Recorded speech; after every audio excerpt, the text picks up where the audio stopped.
If you're a Kia K5 GT and Kia Forte GT owner, this is your reminder to breathe. See that sophisticated interior? Enjoy those sensations.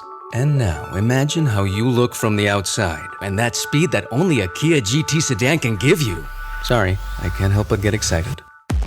For those lives full of thrilling emotions, the all-powerful, all-fun Kia GT sedans. Kia, movement that inspires. Limited inventory available. Call 800-333-4KIA for details. Always drive safely.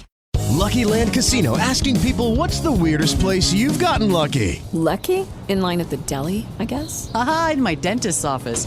More than once, actually. Do I have to say? Yes, you do. In the car before my kids' PTA meeting. Really? Yes. Excuse me, what's the weirdest place you've gotten lucky? I never win and tell. Well, there you have it. You can get lucky anywhere, playing at LuckyLandSlots.com. Play for free right now. Are you feeling lucky? No purchase necessary. Void where prohibited by law. 18 plus. Terms and conditions apply. See website for details. From Hollywood, it's time now for... Johnny Dollar. Your number is ringing, Mr. Dollar. Oh, thanks. Hello? This is Johnny Dollar. Dollar, I thought you went back to Hartford. I meant to, but I got tied up in Mrs. Wendover's business affairs again. What now? Can you come over to my hotel right away? It's 1 o'clock in the morning. I know it. Well, can't you grab a cab and come over here? Hardly. Why not? A couple of Sam Costigan's boys followed me here. I think they might like to do a little target practice on me. Oh.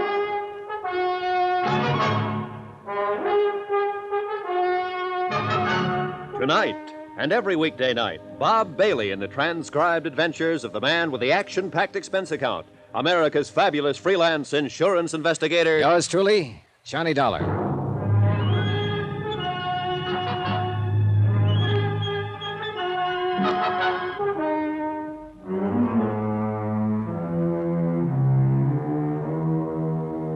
Expense account submitted by Special Investigator Johnny Dollar to the Universal Adjustment Bureau, 518 Spear Boulevard, Hartford, Connecticut. The following is an accounting of expenditures during my investigation of the Tears of Night matter. Expenses continued. Items 10 and 11. $10, scotch and soda, plus a pitcher of ice and glasses. I had them filled, chilled, and waiting when Hilary Fuchs knocked on the door of my room. His eyes were still puffy with sleep, and he had a trench coat thrown over his pajamas. What's this all about, Johnny? You said Mrs. Wendover, somebody followed you. What? I want you to tell me what you can about the Tears of Night. The Tears of what? Tears of Night, a piece of jewelry owned by Mrs. Wendover, a necklace, 4 diamonds on black onyx, silver chain. What the devil would I know about something like that? In her accounts, her bills, her property? You're her business manager. You must know something about it. I never heard of it. You better straighten me out. Try some of that.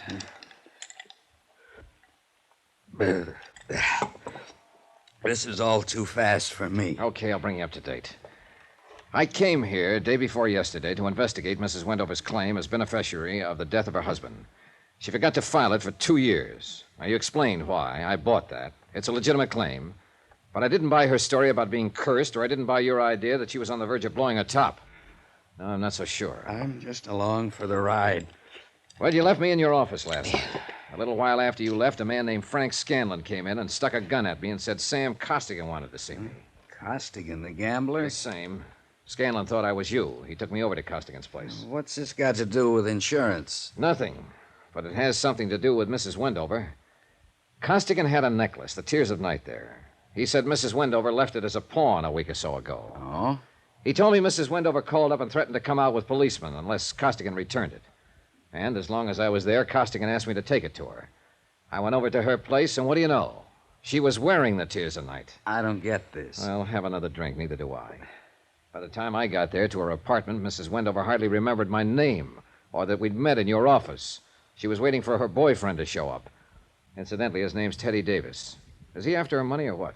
Search me. I never met him. Well, I skipped out of there and looked up the jeweler who'd made the necklace, a man named Hannibal Mortuus. I heard of him. He speaks Latin or something. That's the one. He told me the necklace I had was the real thing.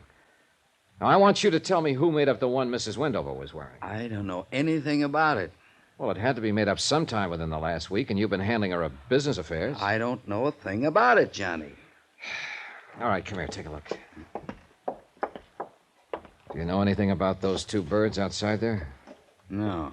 Well, one of them's a character named Feely. He works for Costigan. The other one I saw at Costigan's club. They tailed me from Mortuous's place. Probably been on me all night long since I picked up the necklace. Where is it now? I mailed it to myself from Mortuous's hotel.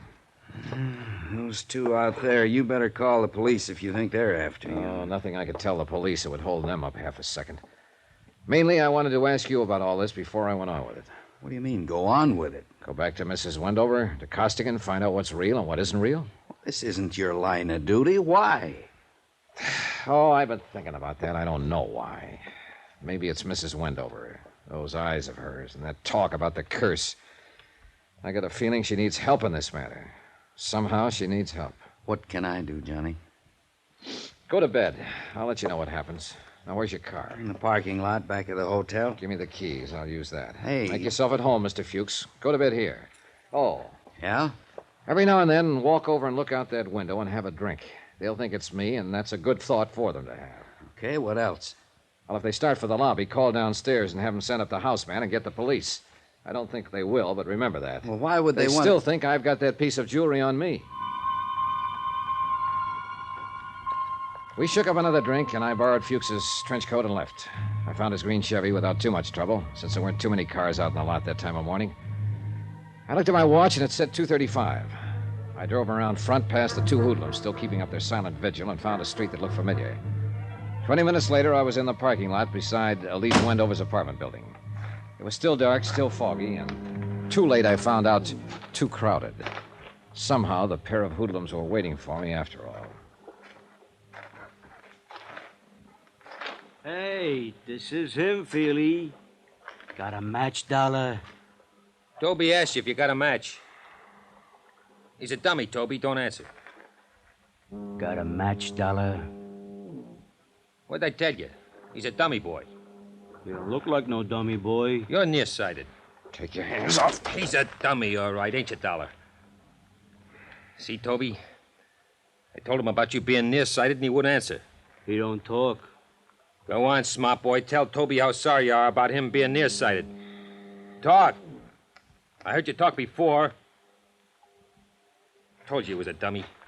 Hey, tell me something, dummy. All insurance guys like you? Toby asked you a question. He wants to know if all insurance guys are like you. I don't like him. We asked questions, and he ain't told us nothing. Hey, maybe we find out something went through his pockets, huh? Yeah. Even a dummy's got pockets. Ain't that right, dummy? Hold him, Toby. Yeah. All right, boys, you played the scene good, and I'll see what I can do for you, but I haven't got the necklace. Oh.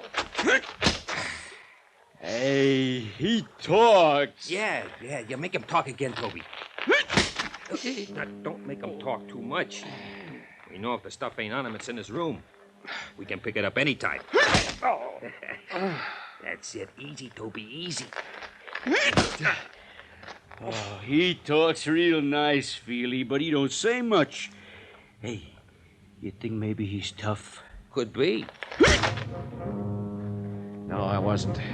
And I didn't feel like talking in that quiet little parking lot where the only noise was them pounding on me. I told them I didn't have the necklace anymore, but they didn't care about that. They wanted to find out the hard way for me.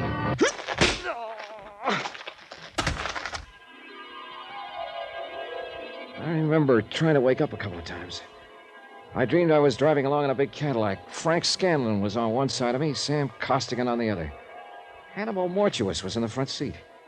He had his jeweler's glass out, looking at the tears of night. I tried to see who was behind the steering wheel, and I gave that up because the steering wheel was a roulette wheel. Then we had a blowout, and the whole car vanished with everybody screaming, "Demortuous, demortuous." Somewhere around 6 in the morning, I began to get a feeling, several feelings, and all of them hurt. It just turned dawn, and I rolled over on my side to watch a man who hadn't seen me step into his car with a fresh shave and a fishing pole, pull out of the lot and disappear. Somewhere, vaguely, I heard the sounds of early morning traffic. A streetcar clanged somewhere. Nothing much happened for a while. Then it came to me it might be a good idea to get on my feet and find a telephone and get hold of a doctor and see how long I had to live. Somehow I managed, by holding onto a fence and stumbling against cars, to make the front entrance to Elise Wendover's house. I made the elevator, self-serviced my way up to the 9th floor, and staggered toward 913.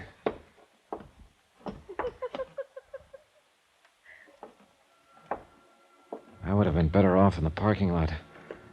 Elise Wendover was there, sitting in a large chair by the window. She still wore the black strapless dress and ermine piece she'd had on the night before. The drapes were drawn, the door was slightly open. Light from the hall seeped in. She had a telephone on her lap. The receiver was off, held idly in one hand. She looked at me. But she was looking at nothing. Oh. Hello. Oh, Mr. Dollar, it's you.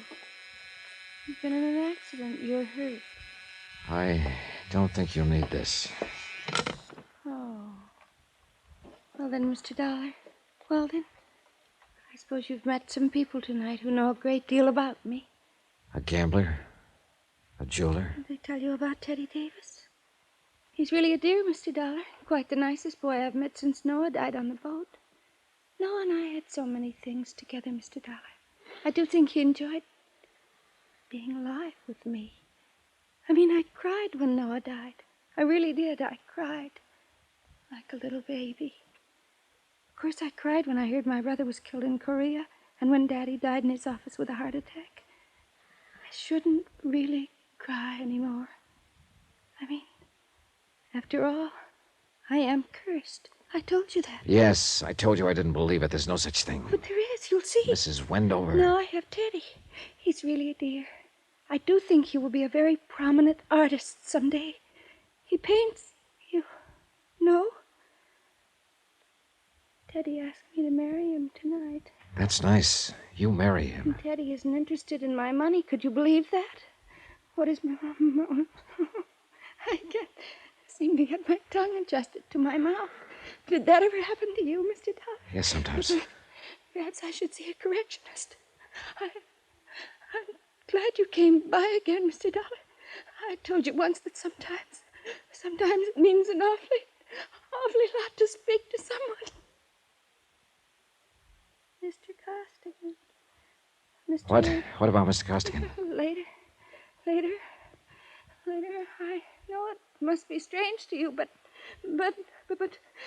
some people live for nothing but money, and some people die for it. Stop it! Now tell me what's happened. Tell me what's happened so I can help you. They do look so funny. They're so very funny.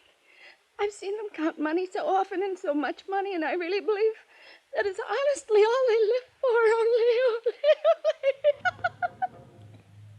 She pointed across the darkened room. Her black eyes glistened with no semblance of reason left in them. It took me 5 seconds to find the light switch. Stretched out on the floor of her apartment, they look funny, all right. Feely and Toby. Both of them as dead as you can get.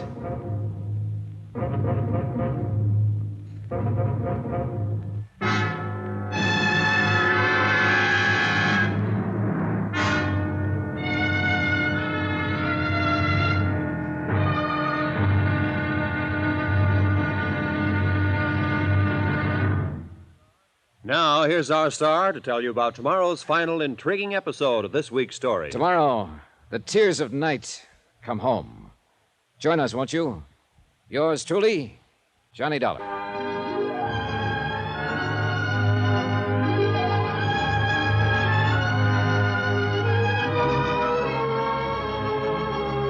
Yours truly, Johnny Dollar, starring Bob Bailey, is transcribed in Hollywood. Written by John Dawson, it is produced and directed by Jack Johnstone. Be sure to join us tomorrow night, same time and station, for the next exciting episode of Yours truly, Johnny Dollar. Roy Rowan speaking.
It is Ryan here, and I have a question for you. What do you do when you win?